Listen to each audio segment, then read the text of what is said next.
है शिवानी जी द्वारा लिखी कहानी 3 कन्या। विभाजन से पूर्व शिलोंग जाने के लिए सबसे सुगम यात्रा स्टीमर से हबीगंज पार कर रेल मार्ग से संपूर्ण की जाती थी। मुझे भी शिलोंग इसी पथ से जाना था। ब्रह्मपुत्र के समुद्र जैसे वक्ष को चीरती मछली की दुर्गंध से बसाती स्टीमर घाट पर लगते ही मैंने सामने खड़ी अनीता की मामी को पहचान लिया था। मुझे हबीगंज में रहने की असुविधा होगी, यह जानकर मेरी सहपाठन अनीता ने अपनी मामी को पत्र लिख दिया था। तुम्हें स्टीमर से लिवा ले जाऊंगी। मामी को कैसे पहचानोगी, पूछती हो? वह जोर से हंसी। शंख सा रंग, लंबा कद, माथे से भी बड़ा जूड़ा और गोद में मोम की गुड़िया सी बेबी। अनीता के वर्णन में कहीं भी अतिशयोक्ति दोष नहीं था। गोद में बेबी तो नहीं थी, पर साथ में 2 दुबली पतली रैकेटी सांवली लड़कियां थीं। इतनी सुंदरी मामी की ऐसी घिनौनी जुड़वा पुत्रियां कैसे हो गई होंगी, मैं सोच रही थी। कुछ बच्चे ऐसे भी होते हैं जिन्हें चेष्टा करने पर भी दोहराया नहीं जाता। दोनों लड़कियां ऐसी ही थीं। मुझे लेने मामी अपनी विक्टोरिया गाड़ी लाई थी। गाड़ी का क्लेवर जीर्ण शीर्ण हो गया था, किंतु खिड़कियों पर रेशमी झालर के पर्दे लगे थे और कोचवान की ठसकेदार मूछें और भड़कीली वेशभूषा देखकर सौमिनी का रोब मुझ पर यथेष्ट छाने लगा था। विक्टोरिया गाड़ी चली तो मामी ने पर्दा खोल दिया। लो देखो, यह मेरा हबीगंज। एक नर्सरी राइम में तुमने भी तो पढ़ा होगा। एक टेढ़ा शहर था जहाँ का बूढ़ा, उसकी लाठी, यहाँ तक कि माइलस्टोन भी टेढ़ा था। ऐसा ही टेढ़ा शहर है यह। सचमुच मैं दंग रह गई थी। हर मकान की छत टेढ़ी, खिड़की टेढ़ी, द्वार टेढ़े, यहाँ तक कि पेड़ों के तने भी मुझे अजीभूते से टेढ़े मेढ़े लग रहे थे। सुना बहुत पहले भूकंप के भयानक भ्रुकुटी ब्लास्ट ने अभागी हबीगंज की सृष्टि लय कर दी थी, मामी बोली। अभी भी छठे छमाही भूकंप होता रहता है। इसी से हर मकान की नींव देख रही हो ना, जमीन से कितनी ऊंची है। यह लो, यह आ गया हमारा बंकिम महल। तीनों मीनारें टेढ़ी होकर लद गईं। चौथी टूटी तो फिर बनाई ही नहीं, आओ सुन दो। मामी ने बाहर से ही पुकारा। नीता हिंदुस्तानी ऐसे छे। अजी सुनते हो, नीता की हिंदुस्तानी सहेली आ गई है, और यह तो हम बंगालियों से भी अच्छी बंगला बोलती है। वह हंसकर मुझे अपने पति के कमरे में खींच ले गई। जहाज से छप छप लेटे 1.25 गज की हुक्के की जरीदार नली गुड़गुड़ाते मामा बाबू उठ बैठे। ऐशो माँ ऐशो, यह है मेरा टेढ़ा बूढ़ा there watch a crooked man, कहती मामी हंसती हंसती दोहरी हो गई। सचमुच ही उनका बूढ़ा टेढ़ा था। पक्षाघात से उसके दोनों पैर 2 विभिन्न दिशाओं को मुड़े तुड़े थे। बड़ी बड़ी आंखें वैल की सी भावनाहीन फटी फटी बाहर को निकली और डरावनी लगती थीं। नाक सुडोल और खड्डे की धार सी तीखी थी। मूछें और दाढ़ी बुंदेलखंडी रजवाड़ों की सज्जा से बीच में विभक्त कर कान तक उठाकर चिपकाई लगती थी। क्षण भर को मुझे लगा था बूढ़ा नकली दाढ़ी मूछें लगाकर किसी सस्ती नौटंकी में अभिनय कर लौटा है। अप्सरा सी सुंदरी मामी और डाकू के से भयानक चेहरे वाला वह बूढ़ा। रात भर मुझे वहीं रहना था। ना जाने कैसे अनजान भय की सिरहन मेरी रीढ़ की हड्डी से सरसराती नीचे ऊपर उतरने लगी। तो माँ के देख, मैं भय पीछे को। तुम्हें देखकर लड़की डर गई है जी, मामी ने हंसकर अपने पति से कहा। बूढ़ा बड़ी देर तक हो कर हंसता रहा और हंसने से उसकी रामढोल सी तोंद थुल थुल करती हिलती ही रही थी। मामी का महल वास्तव में दर्शनीय था। दर्जनों नौकरानियां थीं। कोई मछली काट रही है, कोई कमरे पोंछ रही है, कोई उनकी 2 काली मरघिन्नी लड़कियों को घुमा रही है। मामी ने बड़े यत्न से मुझे 2 दिन रखा। तीसरे दिन मैंने जाने की जिद की तो तुनक गई। वाह वाह, पहली बार ननिहाल आई हो, ऐसे कैसे जाओगी? ढाका की फूलदार साड़ी, नूतन गुड़ के संदेश, घर के नारियल का तेल और भी न जाने क्या क्या उपहार साथ में रखकर बड़े स्नेह से मामी ने विदा दी थी। गोदी की छोटी लड़की बेबी को साथ लेकर वह मुझे पहुंचाने स्टेशन भी आई थी। इसी मार्ग से लौटोगी, समझी? कहीं गुवाहाटी होकर मत चली जाना, उन्होंने कहा था। पर मुझे फिर गुवाहाटी से होकर ही जाना पड़ा। मामी से एक कृतज्ञता पत्र की विदा लेकर मैं लौट आई थी। अचानक 20 वर्ष बाद उनसे ऐसे फिर मिलना होगा, सोच ही कौन सकता था। मेरे बंगले के सामने का चौराहा शायद प्रयाग का सबसे मुखर चौराहा है। एक सड़क सीधी संगम को चली जाती है। माघ मेले की इंद्रधनुषी भीड़ का संगम पहले इसी चौराहे पर होता है। काकरेजी का छोटा कसे पैजमा झमकाती बुंदेल ललनाई, नाक की दाईं बाईं ओर हीरे की लौंगों के नन्हे सर्च लाइट जगमगाती, दक्षिणी तीर्थ यात्रियों से भरे तांगों का जुलूस दिन डूबने तक सड़क की रंगीनी बनाए रखता है। मेडिकल कॉलेज को जाती कतारबद्ध श्वेतांबरी नर्सों को देखकर कभी कभी दंग रह जाती हूँ। एक सठप्पा, एक सी हंसी और एक सी जूड़े। लगता है एक ही नमूना पेटेंट करा दर्जनों परिचारिकाएं बनवा ली गई हैं। कभी कभी इमली को ताककर फेंका गया ढेला गलत निशाने पर बैठता है और देखते देखते ही उद्दंड स्कूली बालकों की वानर सेना मेरी खिड़की का शीशा चूर चूर कर देती है। ऐसे ही एक ढेले का शब्द सुनकर मैं बाहर निकली तो देखा ढेला खिड़की पर नहीं, रिक्शा पर जाती एक महिला के माथे पर लग गया है। रिक्शा वाला एक से एक चुनी गालियां देता दहाड़ रहा है और आसपास छोटी मोटी भीड़ जमने लगी है। महिला बेहद घबराई लग रही थी और उनका छोटा सा रुमाल खून से रंग गया था। मुझे न जाने क्यों उस संभ्रांत महिला की आपदस्थता देखकर तरस आ गया। आइए ना, भीतर घाव धोकर डेटॉल लगाने से ठीक रहेगा, पास ही अस्पताल भी है, ना हो तो ड्रेसिंग करवा लीजिएगा, मैंने कहा। भीड़ हट गई। महिला ने बड़ी कृतज्ञता से रुमाल हटाया और मैंने पहचान लिया। कुछ चेहरे ऐसे होते हैं जो 20 क्या 40 वर्ष तक भी इजिप्शियन मम्मी की भांति सुरक्षित रहते हैं। मामी का चेहरा भी शायद ऐसा ही था। चिकने चेहरे पर वयस की झुर्रियाँ नहीं पड़ी थीं। स्वस्थ दांतों की मुस्कान अभी भी उतनी ही स्निग्ध थी। मैंने उन्हें पहचान लिया था, पर मुझे यह देखकर बड़ा आनंद आ रहा था कि उन्होंने मुझे अब तक नहीं पहचाना था। मैंने बड़े यत्न से आराम कुर्सी में लिटा दिया और घाव धोने लगी। इतना बदमाश है ये लेरका लोग, स्कूल जाएगा नहीं, खाली फाकी देगा और बदमाशी करेगा, उन्होंने कहा तो मुझे हंसी आई। मामी, पहचाना नहीं क्या? There was a crooked man. मामी ने मुझे गौर से देखा। ओ माँ, यही तो सोच रही थी मैं, कहाँ देखा है इस लड़की को। मामी मुझसे लिपट गईं। अब मेरा टेढ़ा बूढ़ा कहाँ रह गया बेटी, रह गया है यह निगोड़ा टेरा कपाल।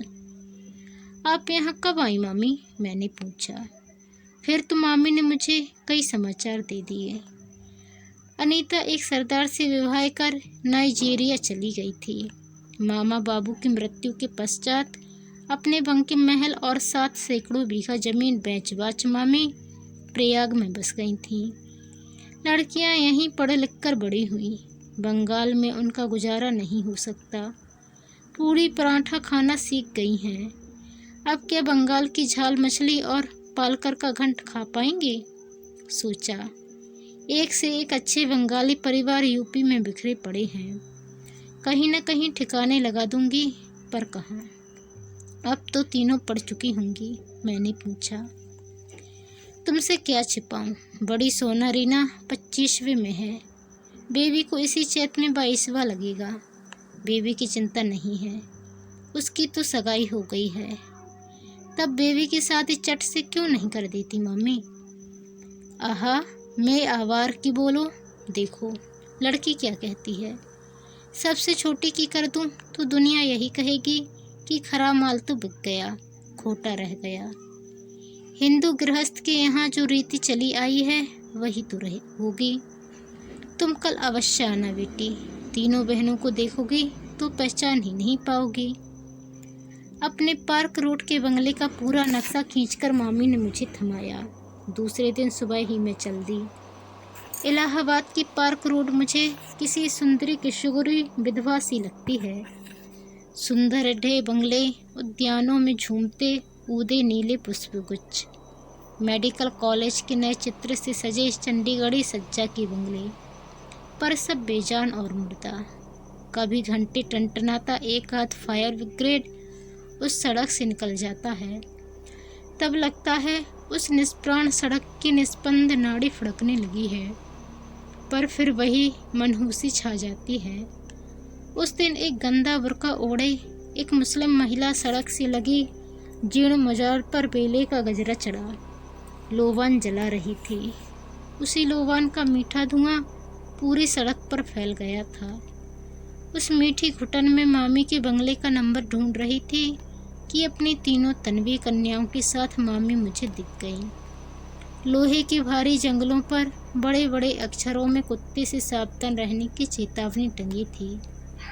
कतारबद्ध गमलों में स्थलबद्ध और कठाल चंपा देखकर लगा जैसे जोड़ा सांकों के ही आसपास कहीं पहुंच गई हूँ। वाह मामी, आप तो बंगाल की स्वर्गीय सुषमा को यूपी में खींच लाई, मैंने कहा। माँ के गुलाब देखिएगा, मामी 3 वर्षों से लगातार इनाम जीत रही हैं, सोना बोली। मामी के गुलाब वास्तव में 1.25 लाख के थे। ऐसे हष्ट पुष्ट गुलाब मैंने बहुत कम देखे थे, किंतु उनके गुलाब से भी सुंदर उनकी तीसरी कन्या बेबी थी, इसमें कोई संदेह नहीं। या तो 2 सावली बहनों के बीच में खड़ी रहने से या गुलाबी पीले गुलाबों की मध्यम आभा से बेबी का रंग गहरा गुलाबी लग रहा था। ऐसा रंग बंगाली लड़कियों में देखने को कम मिलता है। आंखें बहुत बड़ी नहीं थीं, किंतु प्रत्यंचा सी भवों के बीच लापरवाही से खींची गई तिलकनुमा काजल की बिंदी लगी बड़ी प्यारी लग रही थी। नाक बहुत पतली होने के कारण अधरपुट खुल जाते थे। लंबे बालों का ढीला जूड़ा बार बार खुलकर उसके कंधों पर लुढ़क जा रहा था और मामी की वह जूड़ा बांधने वाली अनूठी कन्या उतनी ही गांठों में मेरा मन बांधती जा रही थी। सोना और रीना भी शायद बहन के साथ नहीं देखी जाती, जो यथेष्ट रूप से आकर्षक थीं। दोनों जुड़वा होने पर भी पहचानी जा सकती थीं। सोना की आंखें बड़ी थीं, रीना की साधारण। सोना की नाक रीना की अपेक्षा अधिक तीखी थी, किंतु रंग दोनों का जुड़वा था। अपने रंग को पाउडर की मरीचिका से छिपाने का कोई प्रयास नहीं किया गया था, न कि इस विन्यास में ही किसी प्रकार का आडंबर था। इसी से दोनों बहनों की सादगी मुझे और भी अच्छी लगी। वाह, कितना बढ़िया मकान है मामी आपका, मैंने कहा।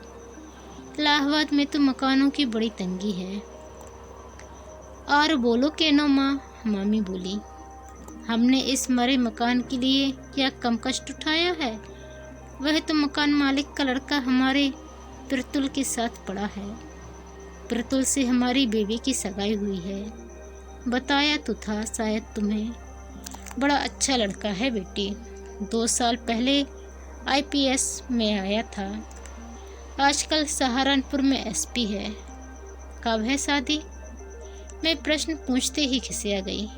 मामी तो अपनी व्यवस्था पहले ही बता चुकी थी। सोना, रीना और बेबी मेरी चाय की तैयारी करने भीतर चली गई थीं। मामी फिर वही उत्तर दोहराने लगी। यही तो दिन रात प्रतुल भी पूछता है। 4 वर्ष पहले सगाई हो गई थी, अब तो कभी कभी लड़का बुरी तरह झुंझलाने भी लगा है। कोई और होता तो धत्ता बता देती, पर हाथ में आए रत्न को कैसे गवा दूं। इसी से दुधारू गाय की लात भी सहती रहती हूँ। सोना, रीना के लिए दिन रात एक कल लड़के ढूंढ रही हूँ। विवाह कर क्यों नहीं देती मम्मी? आजकल यह सब कौन मानता है? मेरी ही छोटी ननंद मैं बात पूरी भी नहीं कर पाई थी कि मामी की तीनों कन्याएं खान पान का बहुत सा सामान लेकर आ गईं। बड़ी देर तक गपशप में घर लौटना भी भूल गई। फिर तो प्राय ही तीनों बहनें मेरे यहाँ आ जाती। सोना नागपुर में डॉक्टर थी, रीना चंडीगढ़ में पढ़ रही थी। बेबी की सगाई हो चुकी थी, इसी से वह माँ के पास रह घर का काम सीख रही थी। पर मुझे उसे देखकर लगता था 4 वर्षों में उसने घर का आवश्यकता से अधिक काम सीख लिया था और वह अपनी 2 कुंवारी बहनों और विधवा माँ के सहवास में बुरी तरह ऊबने लगी थी। इसी बीच मेरे पति को विज्ञान परिषद के एक जलसे में 3 महीने के लिए वियना जाना पड़ा। उस बीहड़ बंगले में रहने का मुझे साहस नहीं हुआ। सामने भयावनी कंपनी बाग के अहाते में ही आए दिन राहगीरों को छुरा मारने की घटनाएं अखबार में छपती रहती। मैंने मामी की शरण ली कि अपने सुंदर बंगले में 2 कमरे सबलेट करने की कृपा करेंगी। ओ माँ, सबलेट ना और कुछ, तू अपनी ननिहाल जाती तो वहाँ भी किराया देती क्या? उसी दिन मैं अपना सामान ले आई। मेरा अपना चूल्हा फिर मामी के यहाँ जल ही कहाँ पाया। नित्य ही मुझे मामी की रसोई में जीमने का निमंत्रण रहा। कल सोना जा रही है, उसे चंद्रपूली बहुत पसंद है। रीना के साथ मछली के कटलेट बनाकर रखे जा रहे हैं। बिना मांस मछली के बेबी के गले के नीचे गस्सा नहीं उतरता। पति के विदेश गमन से प्रोषिता पत्नियों की कलाइयों के कंगनों का वह दुख से बाहों के अनंत बन जाने का वर्णन प्राचीन कवियों ने किया है। पर यहाँ तो मामी की स्निग्ध स्नेह छाया में खा खा कर मेरी कलाइयाँ ही बाहें बनी जा रही थीं। मामी के कार्य करने की पटुता और क्षमता भी देखती ही बनती थी। उनका हर कार्य इतना सुघड़ और स्वच्छ होता था कि जी में आता उनकी प्रौढ़ लंबी उंगलियां चूम लूं। जिस उम्र में स्त्रियां अकारण ही चिड़चिड़ाने लगती हैं, वही उम्र थी मामी की। पर जब देखो तब उनका चेहरा ताजे फूल सा खिला रहता। दोनों लड़कियां नौकरी पर चली गई थीं। अकेले बेबी माँ के पास बनी थी। उस लड़की की एकांत प्रियता एवं अनोखा अस्वाभाविक गांभीर्य मुझे कभी कभी भ्रम में डाल देता। लड़की का स्वभाव ही ऐसा है, यह माँ के कठोर अनुशासन से सधे अवांछित कौमार्ग ने उसे इतना उदासीन बना दिया है। लगता था टुकड़े टुकड़े कर देने पर भी लड़की के हृदय की बात कभी भी कोई नहीं जान पाएगा। ना उसे पहनने ओढ़ने का शौक था, ना घूमने का। ना उसे पढ़ने में रुचि थी, ना गाने बजाने में। कभी कभी कॉस्टिच की कढ़ाई लेकर बैठ जाती तो दिन भर में एक गद्दी काट कर पूरी कर देती। कभी 2 दिन में स्वेटर तैयार कर लेती। कभी पट्टियाँ बुन बुन कर उधेड़ती रहती। कभी सनक सवार होती तो पूरे घर की सफाई कर डालती। उसे भी अपनी माँ की भांति सफाई का खपते था। मुझे उस सुंदरी लड़की की इसी आदत को देखकर कभी कभी उसके भविष्य के लिए बड़ी चिंता होती। मेरी कुछ ऐसी धारणा है कि जो नारी सफाई के पीछे मरी मिटी जाती है, उसका वैवाहिक जीवन उतना सुखी नहीं हो पाता।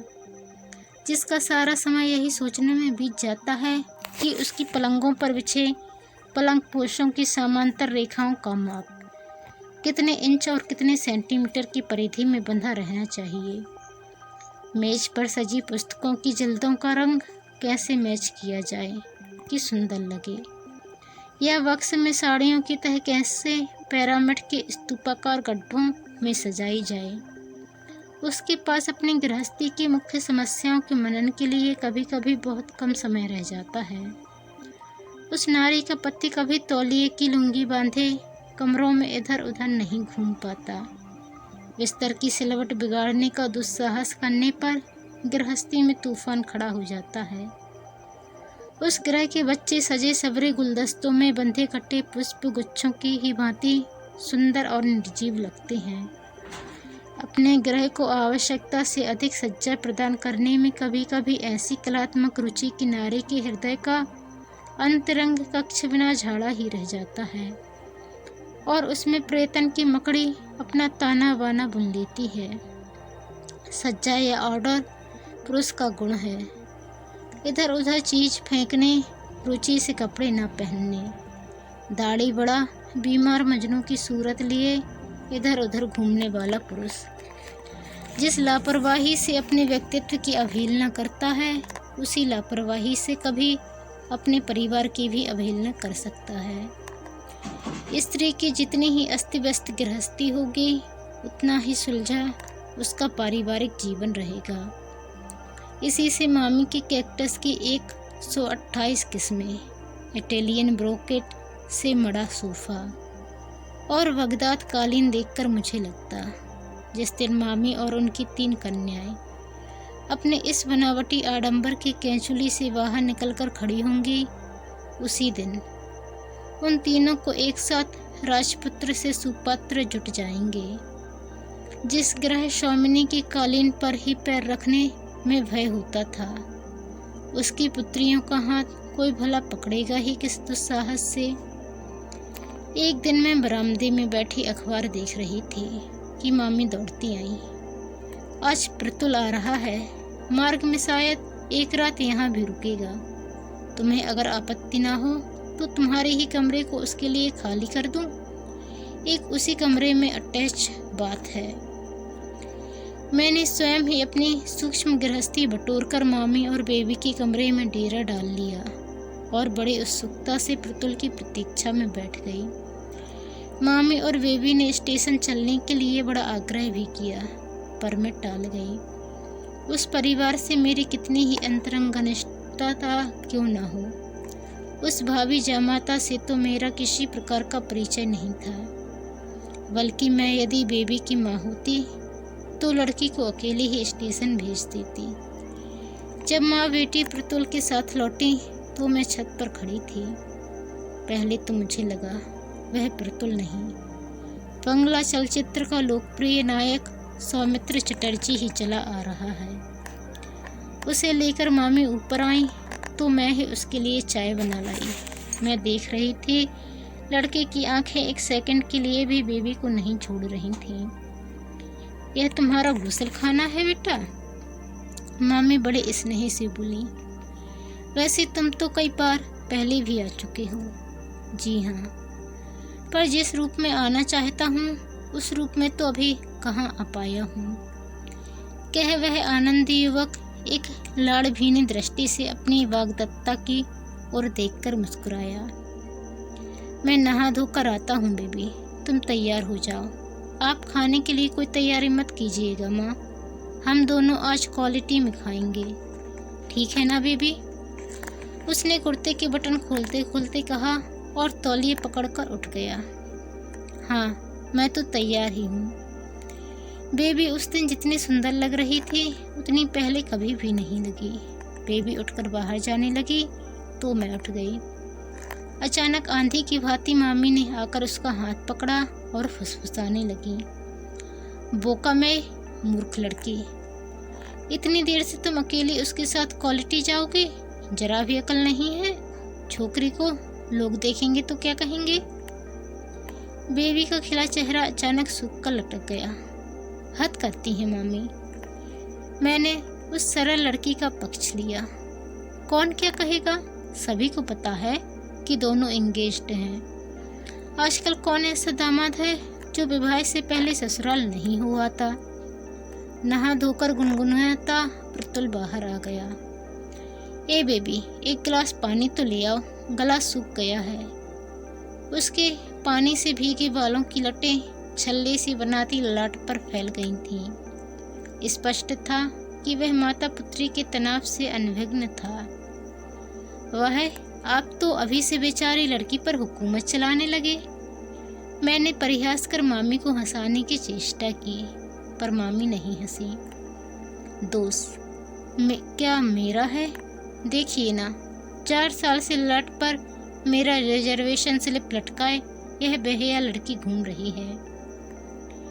बेबी पानी लेकर लौटी, किंतु जिस समझबूझ से पानी मंगाकर प्रतुल कमरे में चला गया था वह प्रयोजन सिद्ध नहीं हो पाया। प्यासे की प्यास बहुत गहरी थी। जलवाहिका के साथ साथ मामी भी कमरे में जम गई और देश की बिगड़ती खाद्यान्न स्थिति का लेखा जोखा देती भाभी जामाता को बोर करने लगी। मैं अपने कमरे से सब सुन रही थी। मामी उन दोनों को एक क्षण भी एकांत का सुअवसर देने की मूड में नहीं थी। मुझे मन ही मन मामी की अल्प बुद्धि पर क्षोभ हो रहा था। जामाता कितना बढ़ गया है इसका उन्हें कोई ध्यान ही नहीं था। मैं तो उन्हें पहले भी कई बार समझा चुकी थी। लंबी सगाइयाँ विदेशियों को शोभा देती हैं, हम भारतीयों को नहीं। उनकी सगाई संयम की दुहाई नहीं मांगती, आदर्श के घेरे में नहीं बांधी जाती। इसी से उस सगाई को सुगमता से निभाया जा सकता है। पर संस्कार रज्जुबद्धता मामी की समझ में कुछ नहीं आया था। हुआ वही जो मुझे भय था। रात के 8 बजे 9, 10, 11 सब एक एक कर बजते रहे, पर मामी बेबी के पीछे निरंतर छाया सी घूम रही थी। प्रतुल का कंठ स्वर क्रमशः ऊंचा होता जा रहा था। यह आपकी सरासर जाती है। बेबी मेरी वाग्दत्ता पत्नी है। मैं इसे जब चाहा घुमाने ले जा सकता हूँ। सच पूछिए तो मैं इस लंबी सगाई से ऊब गया हूँ। पता नहीं कब आपकी गुणवंती कन्याओं का विवाह हो और कब मेरे इस नीरस क्यों का अंत हो। जितनी बार भी आया हूँ आपने यही असहयोग आंदोलन किया है। आज इस बात का फैसला करके रहूँगा। मामी ने उत्तर में पता नहीं क्या गुनगुन की कि लड़के का पारा एकदम ही चढ़ गया। तो जाइए, अपनी 3 कन्याओं का ढोल गले में बांध घूमती रहिए, मैं जा रहा हूँ। समझ लीजिए फिर कभी नहीं आऊँगा। एक बार फिर पूछता हूँ बेबी, चलोगी मेरे साथ घूमने? मैं अपने कमरे से चीख चीख कर उत्तर देना चाह रही थी। हाँ चलेगी प्रतुल, अवश्य चलेगी। बड़े प्रयत्न से मैंने अपने को रोका। बेबी का उत्तर कतिपय विवश सिसकियों में आया, पर मामी का कठोर कंठ स्वर अचानक कर्कश होकर गूंज उठा। नहीं नहीं, 100 बार नहीं। क्या समझा है राय बहादुर बनर्जी परिवार की कुंवारी लड़की आधी रात चौक बाजार में घूमती फिरेगी? कितना नासमझ मूर्ख युवक है वह, मैं सोचने लगी। ऐसे अवसरों पर छल भल से भी तो काम लिया जा सकता है। यदि वह यहाँ पहले आ चुका है तो अवश्य जान ही गया होगा कि मामी के कमरे का द्वार रात भर खुला रहता है। यही उनकी एकमात्र दुर्बलता है। बंद दरवाजे के भीतर उन्हें नींद नहीं आती। बेबी की खाट एकदम द्वार से सटी लगी है और एक बार नींद आने पर मामी के कानों में नगाड़े पीटकर भी कोई उन्हें नहीं जगा सकता। इतनी भी बुद्धि नहीं है तो लड़के को लेकर भाग क्यों नहीं जाता? ठीक है, मैं जा रहा हूँ। प्रतुल शायद सचमुच ही चला गया, क्योंकि बेबी की सिसकियाँ मेरे कमरे के निकट आती गईं। मामी उसे निश्चय ही घसीट कर ला रही थीं, क्योंकि बीच बीच में बोका मेओ पागल लड़की का स्वर आ रहा था। अचानक भद्दी सी आवाज़ हुई और कटे पेड़ से बेबी मेरे पार्श्व की पलंग पर आ गिरी। मेरी समझ में नहीं आया उसे आश्वासन दूं या नींद का बहाना बनाकर लेटी रहूं। नींद का बहाना बनाने में ही मुझे लाभ दिखा। प्रतुल सचमुच ही लौटकर नहीं आया। बेबी कई दिनों तक अपने कमरे में सिसकती रही। मुझे उस मूर्ख लड़की की अकर्मण्यता पर बड़ा दुख होता, पर बचपन से ही माँ के कठोर अनुशासन ने उसकी रीढ़ की हड्डी तोड़कर रख दी थी। कोई बात नहीं मामी कहती, बंगाल की धरनी क्या योग उपकों से एकदम रीति हो गई है। इसी वर्ष 2 लड़के IPS में आए हैं। एक का तो पिता भी DIG है, वरिसाल में उसकी ननिहाल है, वही मेरी वर्दी है। आज ही लिखती हूँ, ऐसे ऐसे बीसियों प्रतुल तेरे जूती चाटेंगे। पर बेबी को जैसे जूतियाँ चटवाने की कोई आकांक्षा नहीं थी। इसी बीच मैं अपने बंगले में लौट आई थी। पति और बच्चों के साथ जब पहाड़ यात्रा से लौटी तो मामी से मिलने गई। बेबी की दोनों बहनें छुट्टियों में फिर आई हुई थीं और 3 कन्याओं की उपस्थिति ने बहुत हद तक पिछली उदासी झाड़ पोंछ दी थी। फिर एक से रंगों के कार्डिगन बुने जाने लगे थे। फिर से 3 दिन के 300 सिनेमा देखे जा रहे थे, किंतु 3 जोड़ा आँखों में एक जोड़ा आँखों की उदासी अभी भी पूर्ववत थी। कल हम लोग सब माघ मेला जाएंगे, अमावस का नहान है। वहाँ 190 वर्ष के एक बाबा जी आए हैं, सबके प्रश्नों के उत्तर देते हैं। आप भी चलिए ना, बड़ा आनंद आएगा, सोना बोली। माँ को हम प्रश्न नहीं पूछने देंगी। मंझली रीना सबसे मुखर और हठीली थी। मैं जानती हूँ यह क्या पूछेंगी। क्या? मैंने हंसकर पूछा। वही निरर्थक प्रश्न, हम तीनों का विवाह कब होगा, सिली, कहकर वह हंसने लगी। पर आपको चलना होगा मासी, आपको चलना ही होगा, बेबी ने कहा।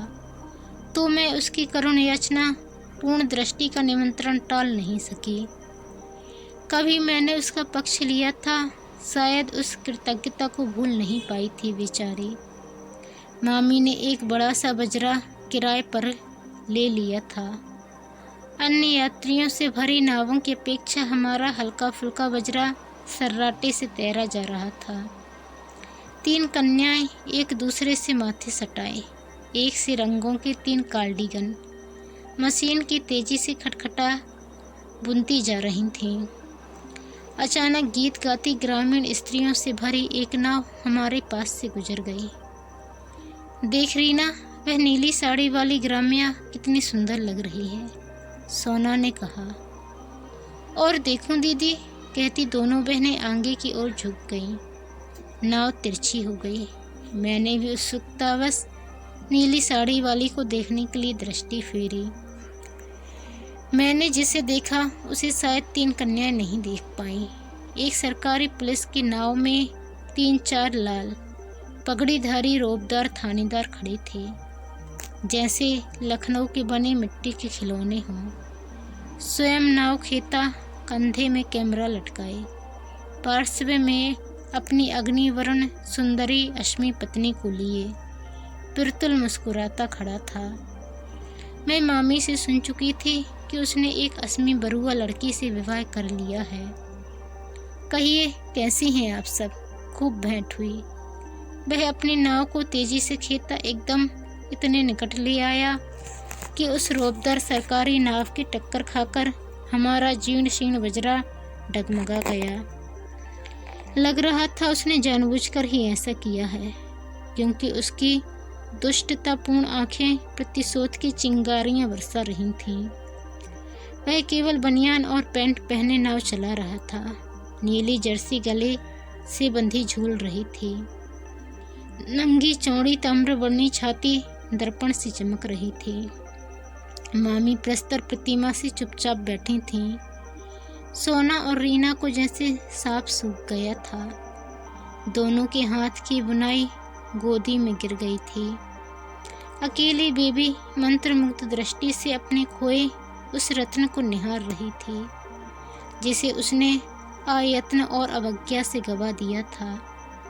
न उस दृष्टि में द्वेष था, न घृणा, न प्रतिशोध था, न करुणा था, केवल प्रेम, अबाध निश्चल प्रेम। जानती हैं मिसेज बनर्जी, उसने मामी की ओर देखकर कहा। तो तीनों बहनें चौंक पड़ी। आज तक उसने मामी को कभी इस विदेशी संबोधन से नहीं डसा था। मेरी इस पत्नी को विवाह से पूर्व मेरे साथ आधी रात घूमने में कभी कोई आपत्ति नहीं रही। वह हंसा और धीमे अंग्रेजी चलचित्र के नायक के स्वर में फुसफुसाया, goodbye and good luck 3 कन्या। हमारी नाव को फिर एक क्रूर टक्कर से डगमगाता वह तीर सा निकल गया। मामी का चेहरा क्रोध और अपमान से क्रमशः लाल से सफ़ेद पड़ता जा रहा था, किंतु उन्होंने एक शब्द भी नहीं कहा। मैं सोच रही थी कि खानदान और वीडिंग का खरा सोना ऐसे ही अफसरों पर कसौटी को नहीं छलता। दोनों बहनें गोद की बुनाई को उठा सींक से नीचे गिर गए फंदों को परोने लगी थीं। अकेली बेबी अभी भी अचल बुनाई थामे लहरें काटती तीर सी भागी जाती। उसी नाव को एकटक देख रही थी जिसके पीछे खड़े 3 थानेदारों के झब्बेदार रेशमी साफों की झालरों के बीच से दिखती पिरतुल के गले से बंधी उसी की बुनी नीली जर्सी की निर्जीव बाहें धीरे धीरे ओझल होती जा रही थीं। मुझे लगा यह त्रिवेणी तट नहीं ब्रह्मपुत्र का विस्तृत वक्ष है जिसके तट से दिखती हबीगंज की टेढ़ी मेढ़ी बस्ती के बीच 3 टेढ़ी और चौथी टूटी मीनार लिए अभिशप्त बनर्जी परिवार का बंकिम महल चुपचाप खड़ा है। 4 मीनारों में जो चौथी मीनार भूकंप के धक्के से टूटकर बिखर गई थी वह फिर कभी नहीं बनाई गई। मामी ने कहा था, सोचती हूँ आज भाग्य का भूकंप जो फिर वही क्रम दोहरा रहा है उसका अंत भी क्या वैसा ही रहेगा।